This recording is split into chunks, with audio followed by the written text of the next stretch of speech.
ከላይ የምናያት እመቤት ካሳ አይኔ ከሁለት ወር በኋላ ሙሉ ለሙሉ ማየት ያቆማል እንዲህ ተብያለሁ ወዴት ነው መሄድ የምችለው እያለች ነው። ይሄ የብዙሃኑን የኢትዮጵያን ልቦና የሚነካ ነው። ወይኔ እኔስ ነገ እንደዚህ ሊሆን ይችላልው እያለ ግን በሕክምናው ሳይንስ እንደዚህ አይነት ሳይንስ የለም። ከፍተኛው በሽታ ትራኮማ ቢሆን እንኳን ትራኮማ እንኳን ከጊዜ ጊዜ የአይን እይታ እየቀነሰ መጨረሻ ላይ ለማየት ችሎታ በጣም በዝቅተኛ ላይ ይሆናል ነው የሚለው የአይን ሕክምና መጨረሻው ከባድ የሚባለው።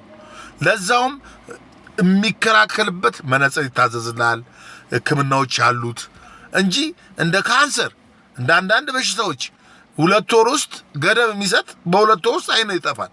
እንደዚህ አይነት ሳይንስ የለም በአይን ሕክምና። አንደኛ ፎሮን ለማግኘት ከሆነ ፎሮን ለመሰብሰብ ከሆነ የኢትዮጵያ ሕዝብ እኔም ነገ እንደዚህ ይጠፋ ይሆን እያለ ስጋት ላይ እየወደቀ ነው። ስለዚህ በይፋ ወጥተሽ ይቅርታ መጠየቅ አለብሽ። እውነትሽን ከሆነ ደግሞ ይሄ እውነተኛ ነገር ከሆነ ደግሞ ስፔሻል ዶክተር ጋር ሄደሽ እንደገና ቼክ መደረግ አለብሽ። ይሄ እንደዚህ አይነት ሳይንስ የለም። በ2 ወር ውስጥ ይጠፋል የሚል ሳይንስ የለም በአይን ሕክምና ላይ እናቴ።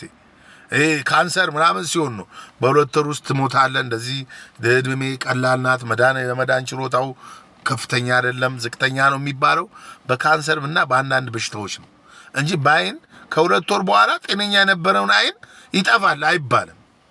ሕክምና ይሰጠዋል፣ መነጽር ይታዘዝለታል፣ የማየት ችሎታ ይቀንሳል ነው የሚባለው። ስለዚህ ብዙ ኢትዮጵያኖች ወይኔ ጉዳችን እኛም አይናችን ይጠፋ ይሆን ሄደን እንታይ እያለ ያውም እኔ የአይን ስፖንሰር እየሰራሽ ከሆነም እኔ በጣም የሚከብድ ነው።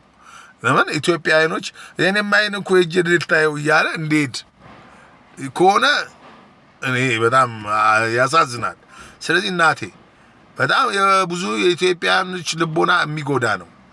ስለዚህ በደንብ ታዩና በስፔሻል ዶክተር እስከ ማስረጃው ለጥፊልን።